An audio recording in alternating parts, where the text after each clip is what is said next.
So our main focus today is probably the most significant recent development in the maritime space, which is the decision to adjourn the extraordinary session of the MPEC, like I mentioned earlier, MEPC, and consequently the vote for the adoption of the IMO's net zero framework for 1 year. This pause has created deep uncertainty and a critical window of opportunity for our Caribbean. And our task in this webinar is to analyze what happened at the meeting, what that vote to adjourn means, and what the next steps are for the Caribbean when it comes to issues such as trade, energy, food security, and so on. So to help us unpack what this vote means again and the impact on the Caribbean, I am so pleased to introduce a very esteemed panel. So first of all, I want to introduce the CSL Technical Project Lead, Ms. Nafisha Richardson, followed by Professor David Berry of the University of the West Indies, who is the legal expert for the CSL.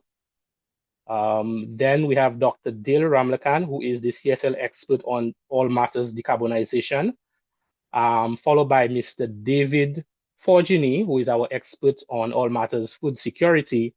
And rounding up the panel, we have our energy industry expert, who is also the founder and chairman of Kinsey Green, recently from Brazil, Mr. Philip Julian. Welcome, everyone. All right.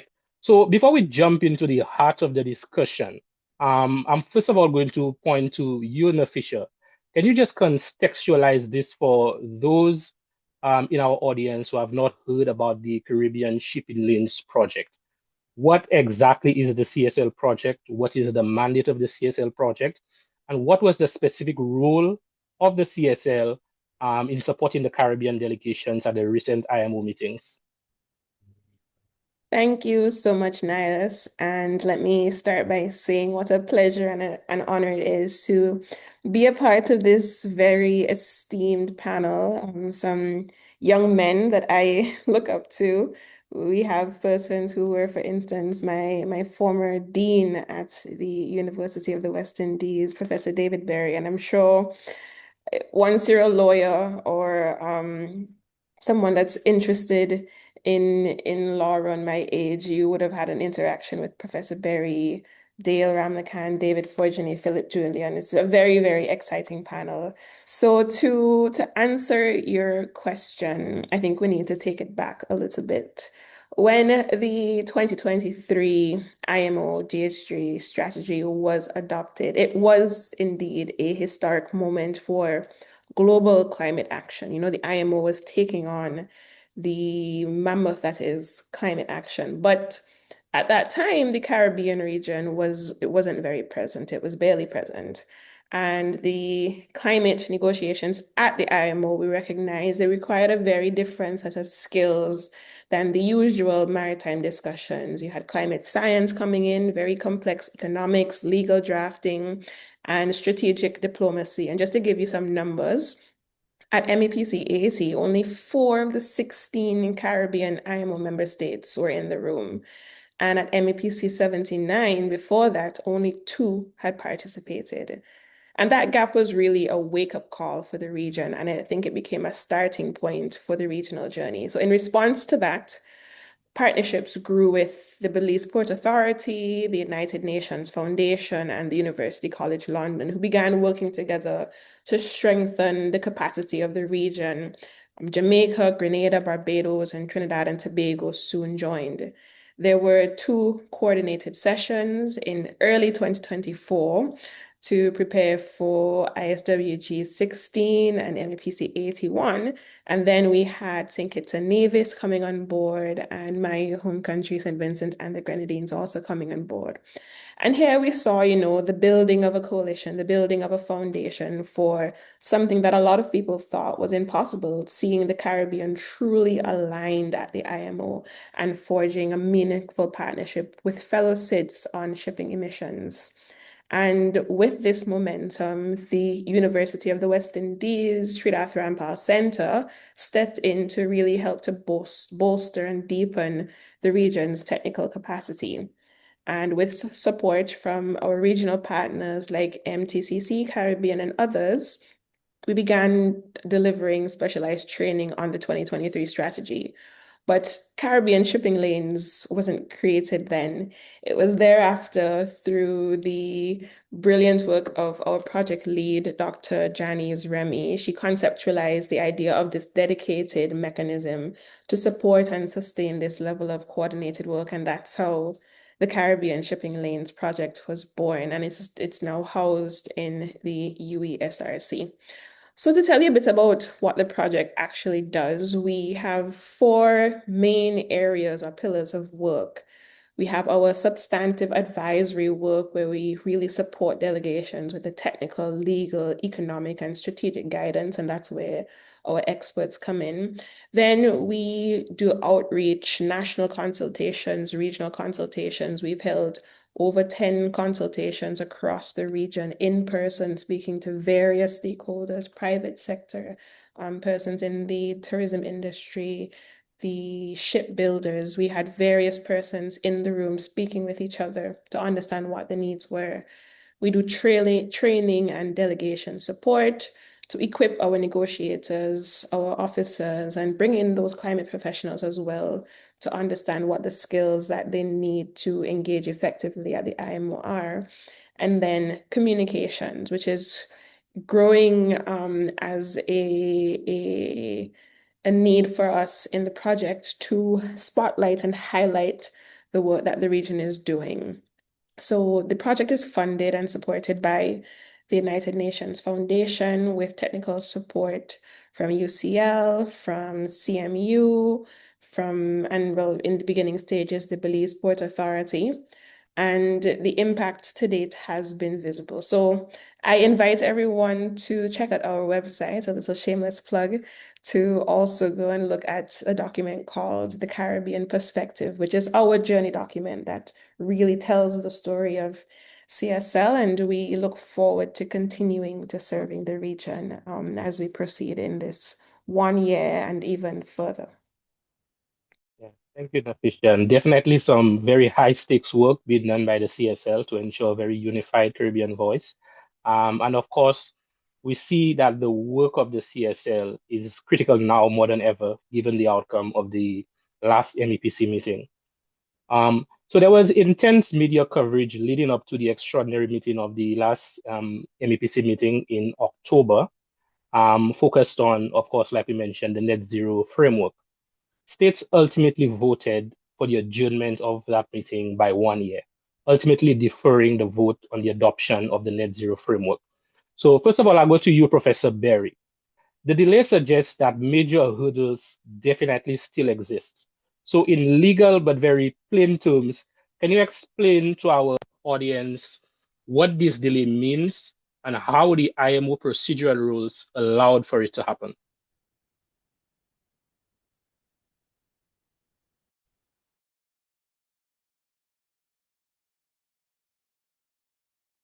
Sorry, can you hear me now?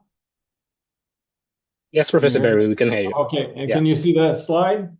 Yes, we can. Okay, I had the slide as necessary, as you will see in a moment, because of the complexity of the process. So what you would ask me is sort of what happened and what are the consequences of the deferral. And I thought I should trace it out sort of chronologically. And so what you can see on the left of the slide, MEPC approved the draft amendments to MARPOL Annex 6. These were supposed to create the IMO net zero framework. And then the text of the amendments were circulated, the next box over, and that has to be done so all member states have a chance to see them. And then we had the last meeting, MEPC Extraordinary Session 2. And at that session, I was reviewing all the documentation, and it was quite impressive. We did a lot. So the draft amendments were looked at, the edits were done by the Secretariat, the text was clarified, there was a draft cover resolution that was debated, a drafting group met, and the MEPC agreed in principle to establish a new committee, a greenhouse gas subcommittee, which would elevate the working group to a higher level. But then you get to the red box. So the red box, there were two competing positions at MEPC Extraordinary Session 2. And the competing positions, I'll talk about sort of why, but there were really those, if you look at the second row down, those in favor of the adoption of the net zero framework and those not in favor.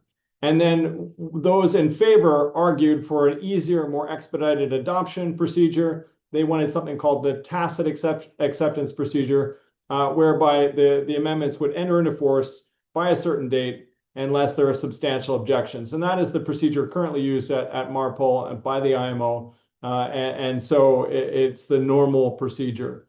But those not in favor, who didn't want the amendments to go forward, wanted something called the express acceptance procedure. And under this procedure, amendments can only enter into force when accepted by a substantial number, 2/3 majority of the parties, and that must include the combined merchant fleets, which constitute 50% of the world's gross tonnage.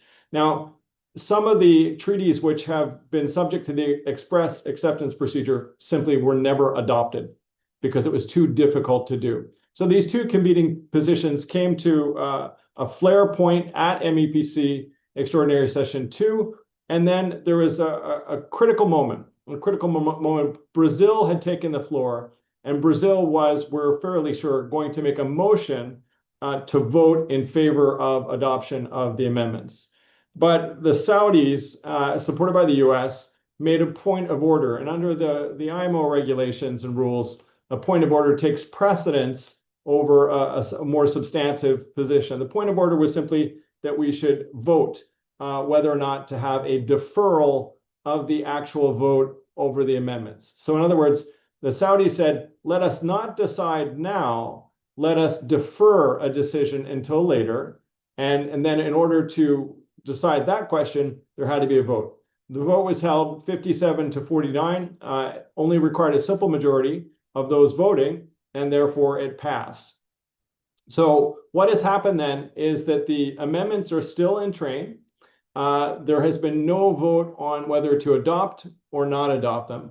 And we have deferred the vote until, I presume, the Extraordinary Session 3 meeting, which would be in October 2026. But between now and then, there will be likely another intersessional working group on greenhouse gas. This is the lower level working group. The greenhouse gas subcommittee will have to be established by the Council and Assembly, but this is a lower level working group. We'll probably meet somewhere between now and or just after MEPC 84, which is April to May 2026, with the vote taking place in October 2026. Does that answer your questions? Yes, it definitely does, and there is quite a lot to unpack. So we have this 1-year adjournment. So help us understand one thing. So between now and October 2026, where the MEPC is likely to reconvene, what are the regulatory and compliance gaps that need to be addressed ahead of that next meeting to ensure that we safeguard the interests of particularly Caribbean seeds? Okay, good. So the first thing is there are many, many gaps. There are many gaps. And actually at the extraordinary MEPC meeting, we actually started filling in some of the blanks in the net zero framework, and we were working hard on it, and we clarified some of the text, et cetera. So there are many things that still need to be done before the net zero framework is formally adopted. So there are issues related to fuel certification, and you can see a couple of things I put there on the slide. There are also the need to create guidelines related to zero or near zero greenhouse gas emission technologies. And, so what ZNZs, zero or near zero fuels, are eligible for rewards? How do we treat biofuels, et cetera? Looking at the life cycle greenhouse gas assessment guidelines and things like that. And then we will be looking at the IMO Net Zero Fund. This is something I work very closely on. And so the fund is, the IMO is going to put in place measures that will restrict greenhouse gas emissions for ships. And the way the measures work is there's a kind of penalty, and I think Dale will go into this in more detail, but there's a penalty if you have overly polluting fuels, and you have to pay. And so the money that you pay will in part go to rewards for those ships which are using the better fuels, but also, and we'll talk about that probably a little later, dispersed to small island developing states, developing countries, to help them adjust to the new net zero framework. But the money has to be held and managed by a body. And the body is called the IMO Net Zero Fund. And so we have started the process of drafting up the document that would create and enable the fund. But we also have to look at things like who should be on the board that manages it, what categories of disbursements can be approved, who can receive the funds, what types of financing mechanisms will allow us to disperse the funds, what are the operating procedures, what entities and organizations may cooperate to disperse the revenue, how can the revenue be allocated to the different purposes set out in Regulation 41. And that's an area that needs serious development. And then we also need guidelines related to the GHG fuel intensity, GFI and GFI compliance. And so there are a number of things we have to do there. We have to create a GFI registry. And so there will be work done there. And then we are going to undertake the 5th IMO greenhouse gas study. So as you can see, even though we've deferred the vote, we are still proceeding with the plan, assuming that it will either be adopted or, as I'll point out later, something else will be adopted. Okay, thank you, Professor Berry. Definitely, again, a lot to unpack. But let's just stick with you for a moment. In your opinion, does this 1-year pause and the other reasons underlying that pause either complicate or simplify the framework's focus on a just and equitable transition? What are your views on that? Well, I think first let's look at the reasons. And I think that there are a number of reasons underlying it. And I was reflecting upon this, and I think that you can boil them down to 4 general categories of reasons. First, ideological positions. As persons would know, the United States has taken a position that it doesn't want to address climate change issues at all. And then during the negotiations, the US engaged in quite strong tactics against states, telling them that they must vote no for the net zero framework. So that's ideological. Strategic, I think Saudi Arabia and some of the other oil countries want to encourage continued use of fossil fuels for as long as possible, but they are also, I think, strategically repositioning themselves for the new net zero fuels. And so they want a little bit more time to gain a new, a new OPEC of green fuels. And then, of course, at the extraordinary session of the MEPC, there was tremendous uncertainty. We were going globally through incredible tariff regimes that were being added, imposed, taken away, et cetera. And so states were a bit concerned about financial implications of anything, given the uncertainty. And then, of course, the uncertainty was raised by some states, IMO member states. I'm not sure if all of it was serious or not, but they had some uncertainty with the net zero framework. And so they said, well, we need to work out the rules. We have to clarify. We need to do further work to make this happen. So in answer to your, does this help or hinder us as SIDS? Really neither. But what I would suggest is that we as SIDS should use this pause, this deferral period, to keep emphasizing the things that we need done to make this net zero framework just and equitable for us. And so that means that we need to work really hard on the disbursements, categories of disbursements, so that we can get funding. Any funding that's raised by the Net Zero Fund, we should get some of that funding to change our port infrastructure, change our bunkering facilities, to stimulate green fuel, green energy in our region so that we can be suppliers of the fuel. So we should work hard to get the rewards that are available, not under the IMO meaning of the word rewards, but the potential benefits of the net zero framework, and reposition ourselves and work hard and fight throughout all the regulations to make sure our position is properly reflected. Okay, thank you, Professor Berry. And of course, while we could definitely see this as one of the underlying reasons of failure in multilateral consensus, like you said, Professor Berry, it is also a critical opportunity for small island developing states of the Caribbean to sort of regroup. So for this, at this point, I'll probably get back to Nafisha just to speak on the CSL angle as it relates to the pause. Nafisha, how is this adjournment viewed by the CSL? And what is the immediate high-level mandate of the CSL based on what you're hearing from the Caribbean delegates who are present in London? Thank you so much for that question, Nias. And I think it was really useful to see those visuals, Professor Berry, especially outlining the timelines as well. And I agree that the pause is sobering. I don't think it's something that a lot of us probably expected going into that October meeting. but it's what we're dealing with, and I think it could in fact be valuable. It gives us an opportunity, like Professor Berry said, to reflect, to regroup, and to really refine what the strategy is at the IMO. So for CSL, from our perspective, we remain fully guided by what CARICOM and what the Caribbean governments want to do next. We serve the region, and our role is to support the region with the best technical, legal, and economic advice that is available.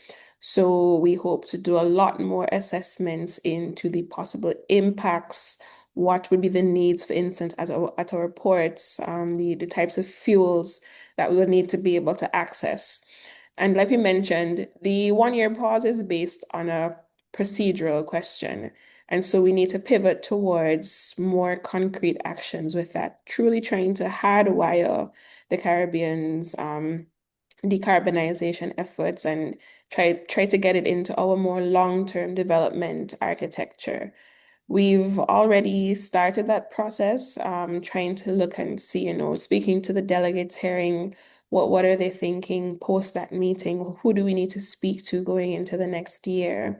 And our mandate from that is clear to help the region prepare for the next round of negotiations, procedurally, substantively, and continuing to expand the conversation. Because I think a key lesson that we got from the last meeting is that what's happening, it's not just a maritime issue or just a shipping issue. It's a climate issue. It's a trade issue. It's an energy issue. It's an economic issue. We'll hear from David Forgini about how it's a food security issue. It's a private sector issue. So there are wide-ranging implications for Caribbean states. And so through CSL, we hope to just provide more targeted advisory support to delegates, strengthen regional outreach and private sector engagement.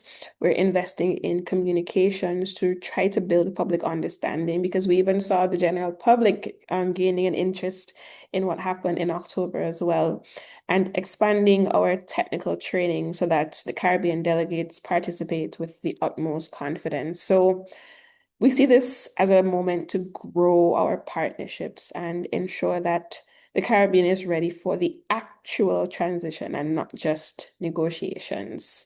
So, in short, it is an opportunity that we will take on with full stead, and we look forward to the support of the region, the support of CARICOM, and the support of everyone that has a stake in the outcomes of climate negotiations within the IMO.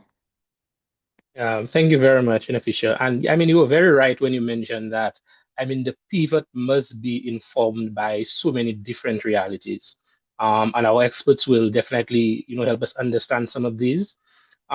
Before we move, for those of you who would have just joined the chat, we will have a question and answer at the end of this discussion. So if you do have a question based on any of the discussions that you've heard so far, please feel free to type it in the chat, and then we will get back to you at the end of the discussion. But first, we want to go through to the economic realities that underpin whatever pivot that the CSL is going to do. So we're going to move to Dr. Ramlakhan. Dr.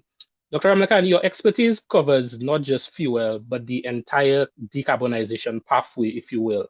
And the proposed IMO net zero framework includes a critical target for zero or near zero fuels to make up at least 5% of the energy used by 2030. How does this 1 year delay in adopting the framework's mandatory carbon price mechanism affect investor confidence and the massive capital expenditure that is required to secure the zero or near zero fuels needed to meet these 2030 targets? I know it's a lot to unpack, but Yeah, it's multiple questions in there. So, David, I would ask if you could bring up back your slides, because you had an important slide 3, to help guide the discussion, because I think you have some kind of it's simple the way you presented it. I mean, so I'm going to answer this question now in 2 ways. So go to slide 3, David, the one that has the work that remains here. Yeah.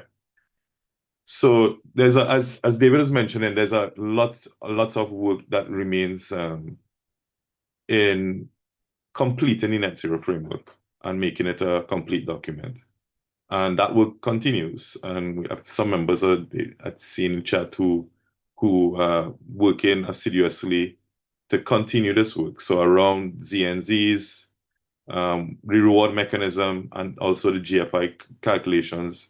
And when we say LCA, guys, LCA is life cycle assessments. All of these things are important. So when we talk about investor confidence, yes, the net zero framework would have given some form of certainty. I wouldn't say full investor confidence.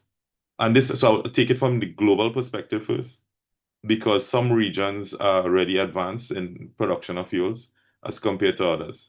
So it would have given some form of certainty, knowing that all of these other pieces need to be sorted as well. Because the net zero framework without this really doesn't give much. So had a talk meeting this morning debating fuels, right? And fuel differentiation and which one should get rewarded and how exactly biofuel should be in, should it be out? And we had to kind of back off from that and say, no, we're looking at a reward mechanism that will include all and when and how that works, right? So it's going to get there, but that work continues in preparation of ISWG 21, and there's a kind of broad pool of experts working on trying to solve that issue, at least put together options that people could look at. And so so the delay may help in getting some of this work done, but the number one thing you hear from fuel producers right now is even if you put this in place, there's still a gap in terms of investment because this rewards will get effected in 2029. So, but you need to start your investments now in order for the plants to come online. It takes 3 to 5 years to build these plants that will produce these fuels. So all of these things so the indication from the net zero framework could have helped with that, saying, at least, this is going to come, that you now have some kind of signal. And without that signal, yeah, it kind of causes people to now press brakes, try to align to figure out where will they go. So that's in the global context. It also could lead to which fuels people pick. People may decide, I just want to go down this pathway, and it could be a pathway that in the future it causes issues in terms of not being a non-zero fuel. On the Caribbean side, we always suffer from investor confidence issues. The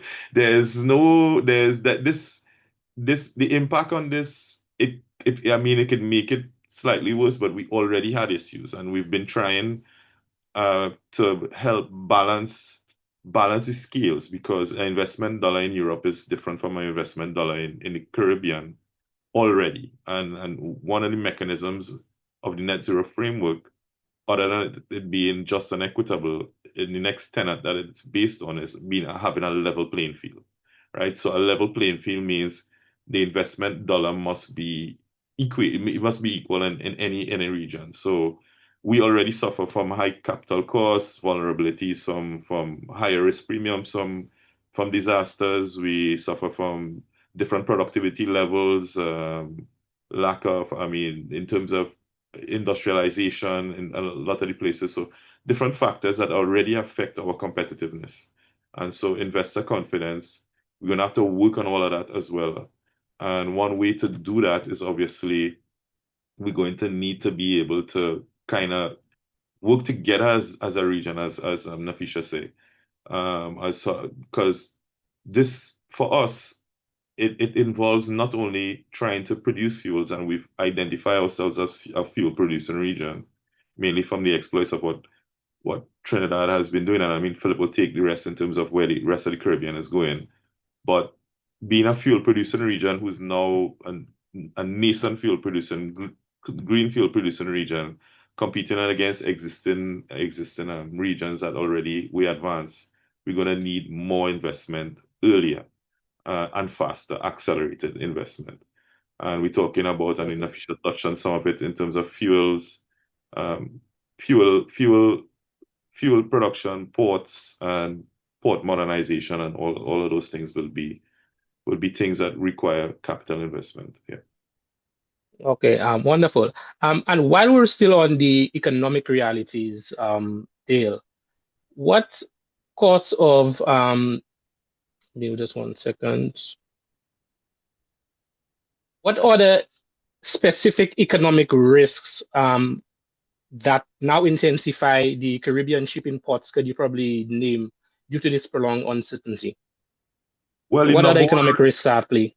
the number one risk for shipping lines is selection of, I guess, selection of fuels that will be considered transition fuels, right? And these fuels, if you select this and then we create a plan around it where now we refueling ships at ports and we build infrastructure to support that, and it then becomes a fuel that now will be taxed in the future, you end up with a risk.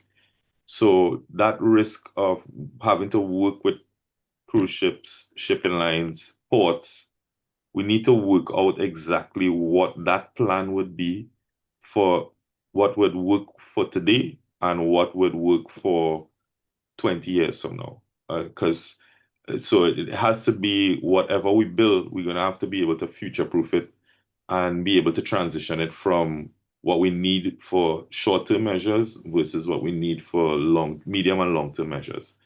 So that going down the wrong pathway or selecting selecting something that would not have scalability, not have a long life would be a real economic risk to countries, ports, and shipping lines. And on the port side, been following some work that's been going on, and I guess Philip may touch on some of this as well, about distances and how we select and where we bunker. So not every port is going to be able to bunker all fuels or any fuels because of the distances and the routes. But the number one issue that is showing up is port efficiencies. And if we want to be competitive going forward, ports going to have to be more efficient. So the infrastructure development has to start from a baseline level. We need to modernize ports. They must be able to facilitate new fuels, new ships, and be more efficient in doing that in terms of turnaround time, all of these things. So these things are things that already plague the Caribbean, and that basis needs to be set. And on that, we'll start layering green fuel bunkering and all the services that come with that. But those are I see the economic risk, and it's always been a risk. I guess the good thing about this whole net zero framework and having a discussion, it's been brought to the fore, right? It's now been discussed openly, and because I mean, most of all the stuff in the Caribbean, 90% of it comes through ships getting to ports, right? I mean, so it's important. I mean, it could cause inflation. We could reduce inflation by improving efficiency. There's a lot of things that we could do to really improve port efficiency and port modernization, while also considering the new elements that we need to make the net zero framework a success. Okay, thank you very much, Dale, Dr. Ramnakan. So far we've dealt with a lot more from the macro level standpoint, but as we know, the cost of uncertainty will inevitably flow from the supply chain to the consumer, which brings us directly to the vulnerability of our region's food security, which is where David would come in. David, among other objectives, the net zero framework was meant to reduce the cost of shipping in the long run, right? If this delay goes beyond 1 year, how does the lack of a clear carbon pricing mechanism increase the economic vulnerability of our trade routes, particularly when you talk about the impact on the cost of food security across our region? All right, thank you for that question, Nias. I would start by saying, first, in order to understand the impact, we need to understand what food security is. And I mean, we know that food security is when all people at all time have physical and economic access to enough safe and nutritious food in order to live a healthy lifestyle. So from the standpoint of food security, uncertainty around the global carbon pricing mechanism creates major risk, in particular for Caribbean citizens, where we are highly dependent on food imports. To put that into perspective, around 80 to 90% of the food that we consume is actually imported or sourced from outside of the region, making the region a very, very import reliant region globally. Because we import most of our staples, and when I say staples here, I mean things like cereals and rice and flour and things like that, oil, animal feed, right? Because we don't only import food, we import the products for agriculture as well, like food, such as fertilizers. Even small cost increase along trade routes transmit directly to domestic prices in the medium and long term. Now, I would like to add also that even before the net zero framework, 57% of the region's people actually were food insecure in 2022, according to research that was done by CARICOM and the World Food Program. Additionally, around 57% of Caribbean people cannot afford a healthy diet, which is capped at around $5.16 per person per day, and that's in US dollars in 2022. And this is actually much higher than the global average, which is about $3. And it's one of the highest in the Americas. So this means that households already struggle to afford a healthy diet. So the net zero framework could amplify this by increasing costs for them further. So any additional instability in transport costs, in my opinion, cause uncertainty rather than policy push more to like families in like low income households, because it will more push them to like consuming less nutritious foods. The Caribbean agricultural production, if we look at that right now, it's quite volatile. It's not increasing or decreasing. It's kind of stable in certain places.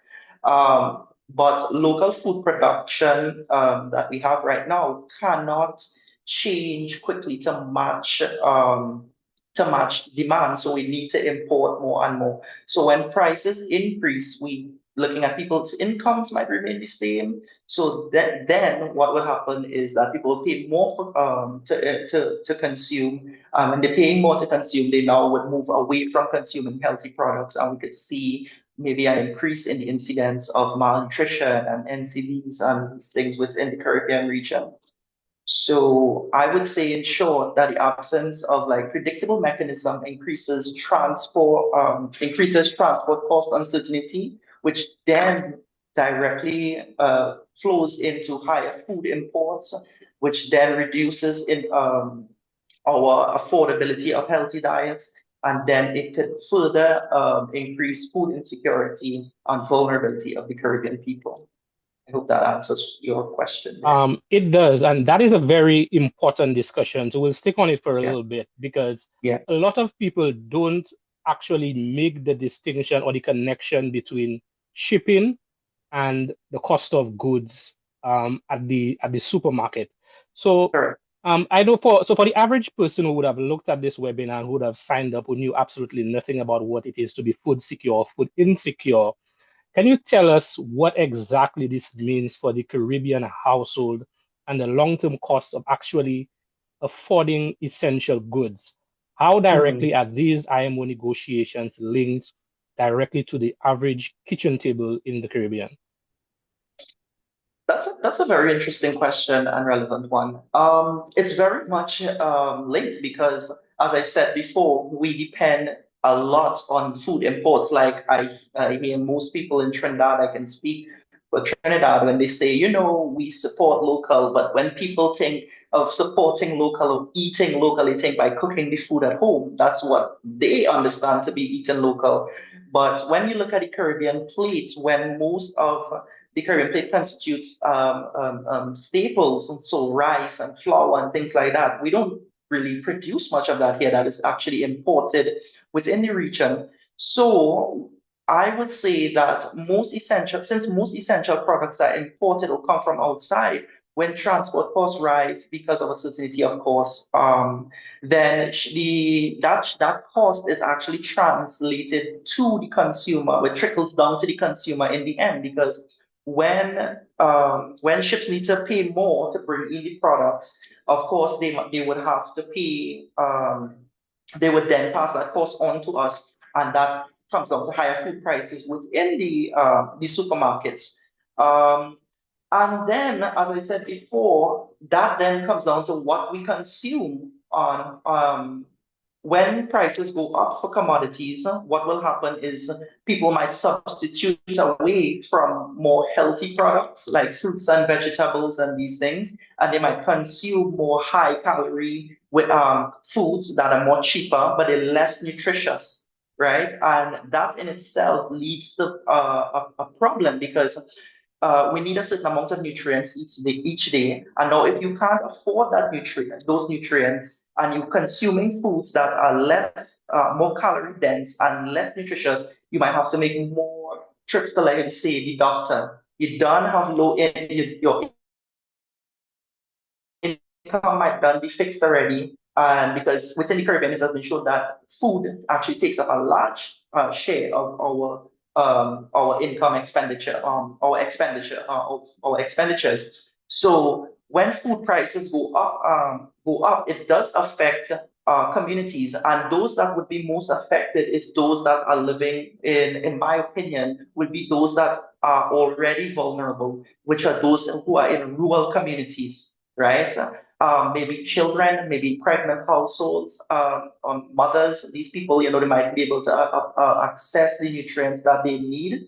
So Fletcher Paul and Stanberry actually wrote and said that the Caribbean region already have a high obesity rate and incidence of NCDs, actually one of the highest in the Americas, partly due to the substituting away from healthy foods to consuming more high calorie, less nutritious foods due to the cost. As I said before, the Caribbean region has one of the highest costs of a healthy diet in the Caribbean region. Actually, it's higher than the global average, right? So that the net zero framework does affect the households if we don't properly prepare for those negative impacts, because we will have increase in the price of food in the long run, in my opinion. So I hope Okay. that. Yeah, definitely answers it. And I think this is definitely one of the things that we're looking to do at the CSL in terms of making sure that the average Caribbean consumer, the average Caribbean household can understand how these meetings at the IMO level directly affect them. So If I definitely, yeah, well, If I may add, most of the times we think of domestic food or domestic production as a substitute for imports, but it's not that way. It can be. The research has shown that domestic production or domestic food cannot totally substitute what is imported. So what we need actually is maybe like strategic commodities to be produced within the region, like fresh fruits and vegetables should be a priority, to be produced, because we import that from um, all over the world, right? So those high priority commodities should be produced or within the region. So that would be my suggestion there as it relates to healthy eating. Yeah. yeah, definitely, definitely. Philip, we haven't forgotten about you as yet. Because one of the things that we have come to understand is that the space, within the space that we operate in, is that the fight for just an equitable transition in shipping is sort of inseparable from the global climate fight, which is why climate change is one of the on the mandates of the CSL. We must understand that how the IMO path is shaped by the wider political landscape, especially at events such as COP. And you would have just come back from COP 30 in Brazil. So this webinar comes after COP. So while the IMO is the ultimate regulator in shipping, the outcomes of COP often set the political or financial tenor of the global climate fight. So Philip, to you specifically, do you anticipate any of the outcomes from COP having any direct or indirect implications for global shipping's decarbonization targets or the Caribbean maritime sector as a whole, particularly regarding climate finance flows? Yes, so I think one thing that was very clear on the COP floor and the outcomes of COP, Nias, was there's this sentiment of implementation. Right? Remember, this is a long journey for COP. This is the 30th conference, and it is a global convening, and the magnitude of that is really hit me hard whenever you're on the floor. It's a convening of global minds, and this combined effort to decarbonize the planet, uh, the COP mandate or mindset is quite bluntly, let's just get on with it. They put it tastefully as an implementation agenda or an action agenda, which is essentially the pillar of the convention that mobilizes, and I'm choosing their words, voluntary climate action from non-state actors to accelerate emission reductions, adaptation, and transition to sustainable economies. Now, the beauty is that there are six sub-pillars, of which energy and transport are put under one. And the beauty of the IMO, it's sector specific to the marine industry, which is why we're all here, and it has a track record of success. Can't say the same for the other five sub-pillars, but the IMO has that going for it. And the message from COP is, despite this pause on the IMO, that's not the be all or end all. What the world needs, particularly in this space, is for industry to lead on maritime decarbonization, and it doesn't have to be linked to the IMO. And we have examples here in the Caribbean that I'll come to. What is required is a change of narrative to drive government policy resources into that yes, we can mindset and yes, we have to mindset, and not wait on the IMO to dictate or decree things that are right in front of us. And this is, I would almost go so far to say, is unique to the Caribbean in that we have a commercially viable business case for us to use our energy to accelerate the decarbonization of our maritime industry.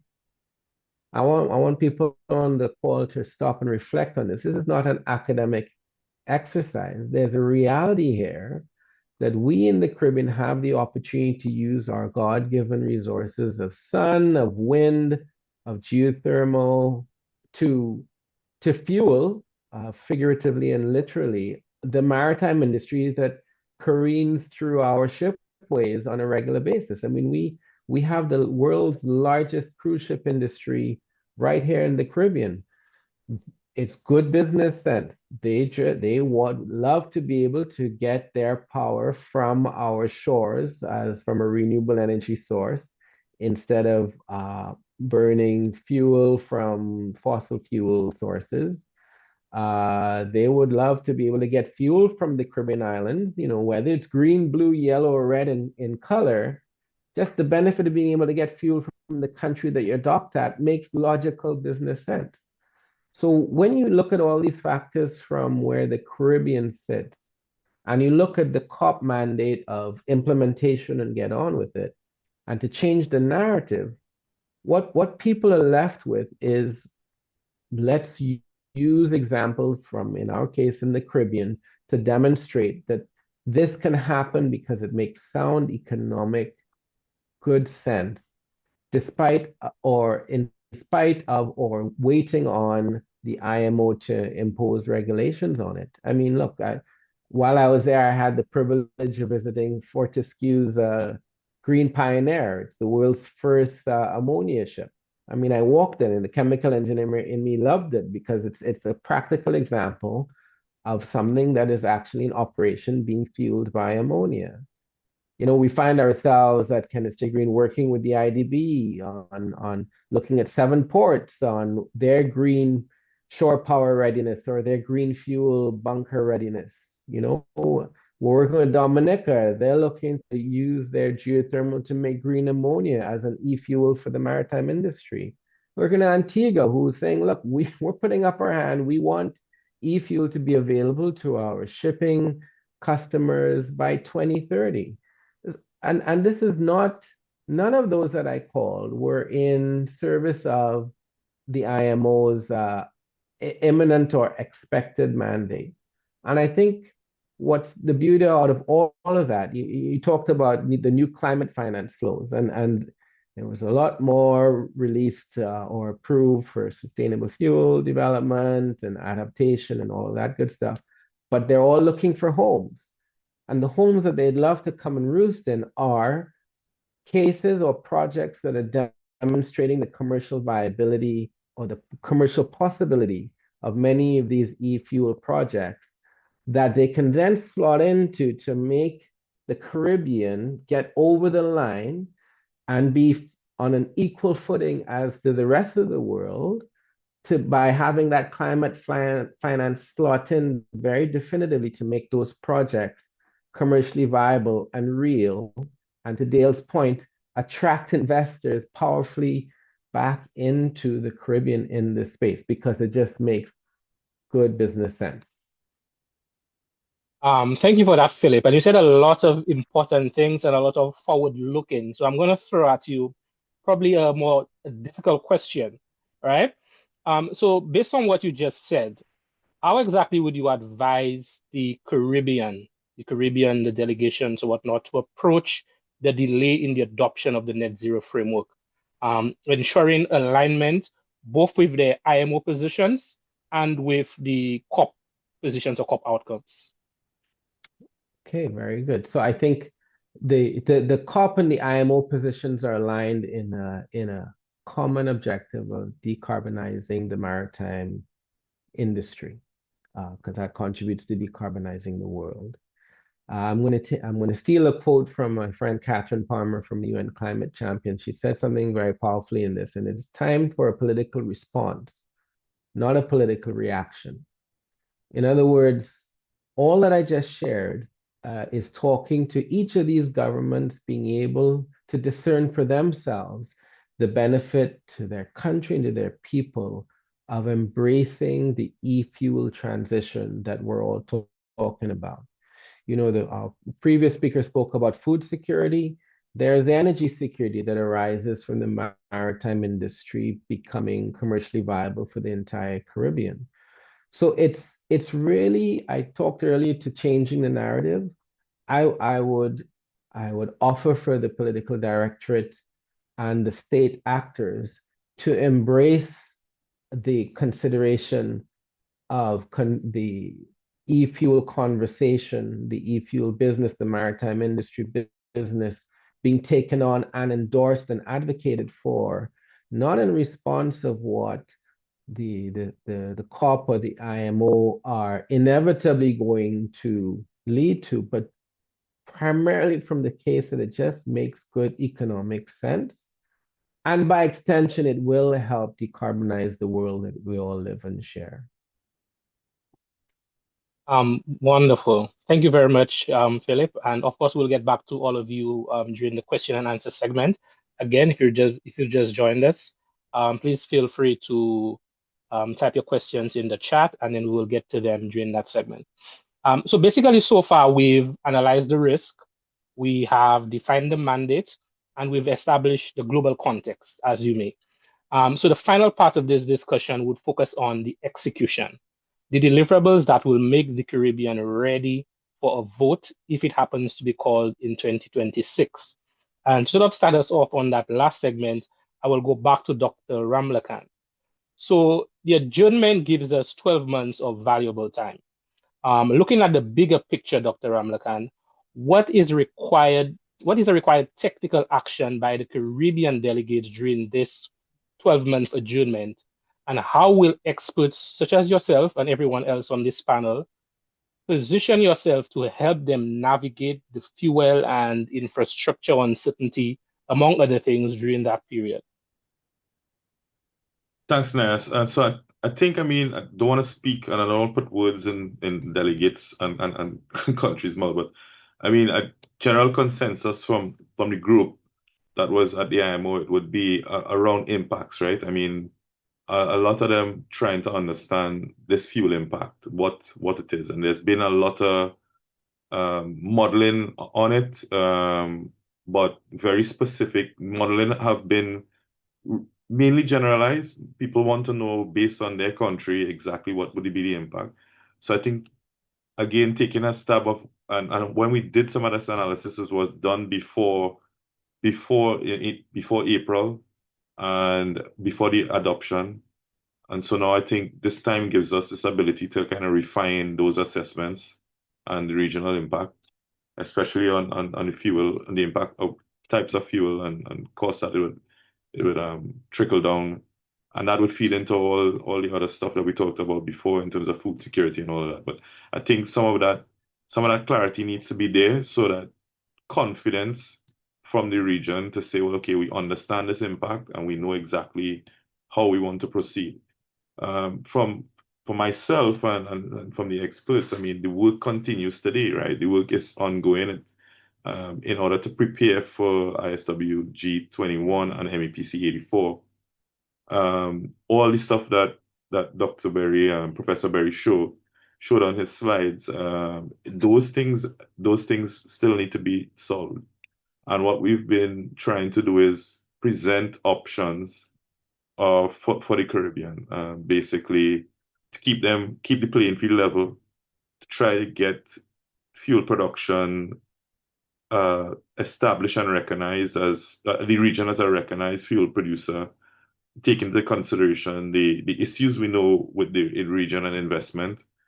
How do we make the rewards level benefit the region, not only the piece of the fund that we call JET, which is the Just and Equitable Transition part of the fund, but the rewards as well, and what pieces that we could put in there to encourage investment in fuel production and fuel bunkering.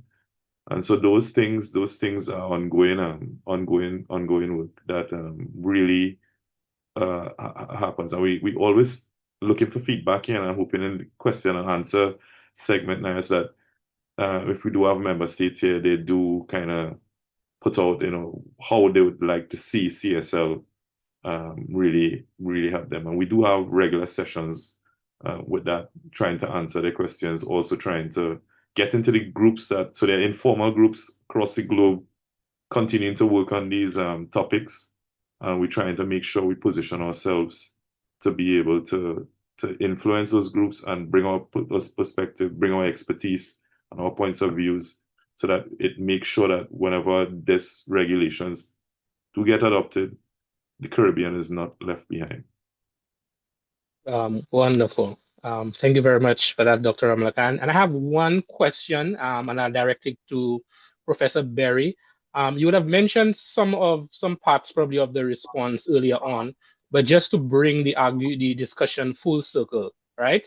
From the CSL standpoint, Professor Berry, what is the next legal phase for the project, and how does it position itself during this adjournment period to basically ensure that the priorities of the region's just and equitable transition, as Dale would have just mentioned, are legally fortified when the vote is eventually called? All right, thank you very much, Nias. So I think that I need to sort of answer a question that was in the chat in order to answer your questions as well, which is that over the period, as my slides have shown, there's a lot of work that needs to be done, and Dale has highlighted that. But I think what we have to realize is that when we come to a vote, there will likely be a vote. I don't think there will be another deferral in October 2026, but I can't see the future, so I can't predict everything. But if we come to a vote, if it gets past the revised Annex 6, then we actually have to start implementing it. And so this means that we need to have everything in order to effectively and efficiently implement it. And something that I don't think was made clear in the earlier conversations was that the delay actually causes challenges for us in other ways, because the net zero framework is pegged towards certain dates, 2030, 2050, et cetera. So everything has to be net zero by certain dates. Now, if you take away a few years, then you have to increase the restrictions on greenhouse gas emissions. You have to lower greenhouse gas emissions more rapidly. So everything gets ratcheted up. It becomes more difficult. So every delay makes things more difficult for us to achieve our goals. Now, what if there's a vote against the net zero framework? That we actually go to vote and the states, for whatever reason, say no. Well, I think that, some will say we're going back to the drawing board. There could be delays, further delays, like 5 years, et cetera. And those delays will have implications for what kind of restrictions we need to impose on greenhouse gas emissions. But the IMO has committed itself in the 2023 greenhouse gas strategy to reduce those greenhouse gas emissions. So I predict that we will go back. We will do something, maybe a new form of the net zero framework. But I think that, and this is important for the audience to understand, is that we can't put our heads in the sand. We can't say, well, let's do nothing. Because the IMO has positioned itself to get net zero by a certain date. And as Philip Julian said, the world itself has to reduce greenhouse gas emissions as a result of a number of international legal obligations. And so we are going to move in that direction eventually. Now, in terms of my particular area, which is the law area, there were a couple of topics I highlighted, but the three main areas that I think need to be focused on. First, the IMO voting rules, the point of order and all the craziness that happened at the extraordinary session of the MEPC. Really, I think maybe didn't blindside it, but it distracted everyone. It became very difficult to move forward. There was a lot of angst, a lot of anxiety, and I know that no one celebrated at the end of that week. So I think that we as a Caribbean region and SIDS in general need to really understand all the IMO voting rules and procedures and make sure that we're prepared for anything that happens on the floor. And we were prepared, but some of the rules weren't complied with. And so we did the best we could in the circumstance, but be ready for that. The other thing we need to do is make sure that the Net Zero Fund is ready. So once the IMO starts collecting monies, it should go somewhere, and it should be, importantly, ready for disbursement. So you have to have a net zero fund. You have to have a constituent instrument which establishes it. You have to have a board. The board has to be a just and equitable composition to suit our needs. And then finally, disbursements. Regulation 41 sets out some general categories of disbursements so that extra money that goes in can be given to developing countries and SIDS. We need to flesh those out. We need to clarify them so that we can get ready to apply for those funds with our projects, et cetera, and work on those areas. So we have a lot to do. We have a lot to do, but those are the three areas that I think that the legal strategy needs to focus on. Thanks. Thank you, Professor Berry. And I think that's a good way to end the formal part of this discussion. So we're going to move on to the question and answer. Again, if you have a question for any one of our panelists, please feel free to drop it in the chat. And at this time, I'd invite everyone, if you want to turn on your cameras, you can definitely do so. Our colleagues would definitely take some group photos if you're okay with that. But our first question, and I'm not quite sure who we're going to address it to, but given the US's current ideological stance and the use of threats, is there anticipation that at the regional and international level that the net zero framework can or will be delayed beyond 2026? Professor Berry, I'm not sure if you want to. Well, I think I answered that. I mean, we can't Yeah, say. so that's already. The US really put us under pressure at the last MEPC, and Caribbean states felt the pressure, and we are so highly dependent upon trade, and excessive tariffs would basically kill us. So we had to make a choice between the goals and high moral values of Caribbean states, which are in support of actions against climate change, which as a region at MEPC 83, we were united. We were a very powerful force at the IMO, echoing each other, making overlapping statements, making supportive statements. And we really influenced that process in a very strong way. But at the extraordinary session, unfortunately, most of our hands, including us at CSL, were tied because states didn't have clear instructions or guidance to give us on what they needed, given the threats and the antagonism of some states towards this whole net zero framework. But I think that even if it gets derailed past 2026, well, we'll have a steeper reduction curve to go work with, but I think we will still move forward. I think that climate change is real, and unfortunately, we have to deal with it. And the IMO is brilliant because it's technical and it's effective. And if the IMO can step in, yes, it's a small reduction on shipping, but it will get bigger. And so reducing it is important.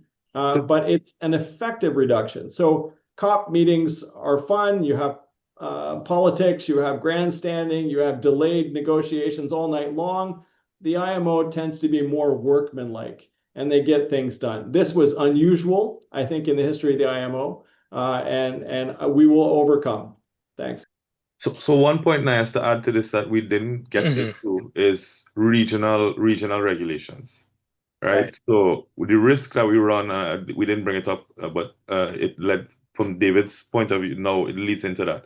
So there's already some regional regulations that exist, right? The UETS exists, and there's talks of more regional regulations. Part of the net zero framework was really to try to not have each region create their own regulation, which creates extreme complexity for shipping lines. Because now when you move from one area to another area, you're going to have to try to meet multiple regulations. And it could vary, it could be different. So it costs them more. So the guys who support this, and there's a lot of agencies and shipping agencies who support this, including some of the shipping line, cruise ship lines, when they've modeled this out in terms of uncertainty and regional regulations, it's going to cost them way more than than the net zero framework. And this is why they supported it, because they were like, we know what these rules are, we know the guideline, we know exactly where this goes, we know how much we need to pay, we understand where the emission thresholds are, where it goes. If there's now multiple regional regulations, it's unpredictable. It could change on a whim. It could change by country, and it creates a cost to them that they can't forecast for properly, can't anticipate, and make decisions on. So that's another thing there that around the net zero framework, that the risk of having regional regulations really causing issues here. Thanks for that, Dale. And there's another question, either Professor Berry or Dale, since you're part of a lot of the international spaces, I'm not sure if you could answer. And it says, what are the gaps in alignment or interest between the Caribbean seeds, the Pacific seeds, and the West African lesser developed countries? Dale, do you want to take go this first, and then you can jump in? Yeah, David, right, yeah. Okay. So what gaps... this is called, this has a name, right? So this is called the ACP, right? So yeah. So I go ahead, Professor Berry. All right. So there aren't, in a sense, we've been working with an ACP group, and I see some members here in this call, and we have been working very closely in the Caribbean with the Pacific group of states. And I think that has been a very fruitful cooperation. So the draft constituent instrument for the Net Zero Fund, for example, was developed by myself and several people on the Pacific group, and yeoman's work there. So we're very closely aligned. But of course, the Pacific group is, I think they were more flexible in terms that they weren't as threatened by the U.S. Threats for tariffs, et cetera, whereas the Caribbean were right on America's doorstep. And I think that we felt it a bit more seriously than they did. The African group, some states are oil producers, and so there is a conflict within the group.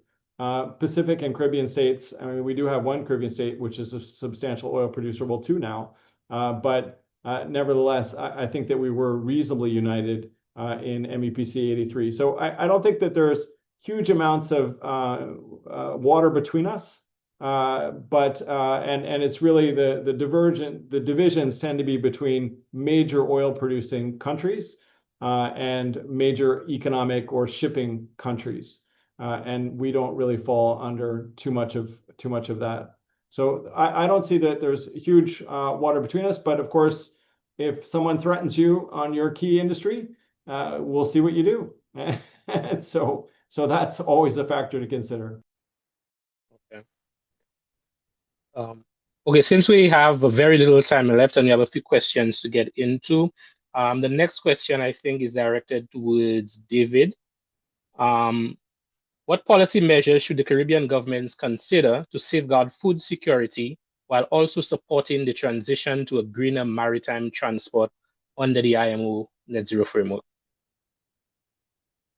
Now, I think that they can maybe one policy option that they can maybe have is like targeted food security buffers within the Caribbean. So, like for instance, we can have expand strategic food reserves within the region. As I said, we import a lot of fresh fruits and vegetables and into the region. So maybe we can have um, the governments maybe declaring certain items that can be grown locally or produced locally as maybe like a strategic commodity. And I say this because in Indonesia, they are doing something similar where they in order to combat the problem of stunting, the Indonesian government has declared certain commodities as strategic commodities where they provide subsidies to farmers and actually to producers, they provide incentives and markets and these things for them to produce. And what they do is that they kind of like limit the amount of these commodities that are imported within the region, within the country. So the Caribbean region could maybe do something similar, especially where the research is showing that when the price of fresh fruits and vegetables, for instance, increase, people are substituting away from that. They are consuming less and less of it. So that is one policy option. Maybe they can also strengthen social safety net programs. Maybe they can provide, I'm just guessing here, that they could provide maybe like vouchers to vulnerable households and things like that. So yeah, that's some of the stuff that I think they can do. Okay, thank you, David. And in the interest of time, we'll go with one final point. I'm not sure it's a question, but Philip probably could chime in on there. Tristan says, in support of Philip's points, this Financial Times article relayed decarbonization progress in Ethiopia, Pakistan, Ukraine, and Nepal, not driven by public spending, but by aligning opportunities. Yeah, it's just thanks for that, Tristan. And it just reinforces that it's not a unique value proposition that the Caribbean is trying to build or be successful on. Other parts of the world are innovating solutions to this as non-state actors. They've taken the lead, and this is a call to action for the Caribbean to do the same. And we have in the past. I think this convening through CSL, let's not lose sight of how far we've come. And Nafisa started with that. We have come so far, and even the COP was a great reality check of how far the world has come since COP 15. We, the Caribbean, have come so far in this topic, being able to talk about green ammonia as a possible alternate e-fuel. I mean, this was unheard of 5, 6 years ago. Other parts of the world are innovating their own solutions. It's time for us to innovate ours and make them real and move forward as one Caribbean on this important front. Yeah, definitely. I Yeah, go agree. ahead. I wanted to come in and also sort of answer another question above on, how can Caribbean nations be More more resilient. resilient? Yes. And I want to first thank the question because it emphasizes how resilient we have been. And despite the outcomes at the last meeting, the region has been resilient. We voted unanimously in favor of circulating the framework back in April, and I'm happy that the resilience of the region isn't in question. I think looking ahead, we remain open to speaking with everyone and understanding all perspectives. That's definitely a main part of our work, and I think that would help us, whether in negotiations or understanding our own local and regional approaches. The region is keen on having discussions, whether you're large emitters or developing countries, remaining keeping our partnerships with the ACP is also very critical to us as well. And building and sustaining the capacity of the region through some of the work that, for instance, Professor Berry mentioned on strengthening our delegates and continued capacity building and evidence-based advocacy is super important. We always speak from a technical standpoint, and we're backed by the science and we're backed by the research. And I think that's just a critical way for us to remain resilient is that we continue to be backed by the best evidence, the best research, the best science, the best experts. I must say, I think we have the best Best experts, definitely. experts. Yeah, and we remain open to speaking with everyone ahead of October 2026. Thank you very much. So we've reached the end to what was indeed a very fascinating discussion. And it is clear that the CSL project has translated a very critical moment of uncertainty into, what it should like for a very unified Caribbean, a proactive approach to the Caribbean's maritime future. So the next 12 months will be very decisive as we work towards a just and equitable transition in global shipping. A massive thank you to all of our experts for sharing your time and your deep insights. Professor Berry, Fisher, David, Dale, and Philip. Definitely would not have done it without you guys. Your work is vital into ensuring that there is resilience among our delegates and among our countries within the Caribbean. To our esteemed audience, everybody who registered and everybody who came in and tuned in for the discussion, thank you. And one call to action is to follow the CSL pages. I'm sure you've been seeing some of the advertisements on LinkedIn. We have a LinkedIn page, Caribbean Shipping Lanes Project. We also have a Facebook that's sort of pretty new.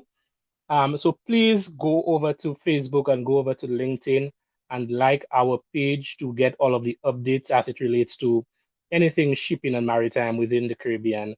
And like Nafisha would have said earlier, in terms of amplifying the work of our partners within the region and globally as well. So thank you for taking time off, and we wish everybody a very happy Thursday and enjoy the week ahead.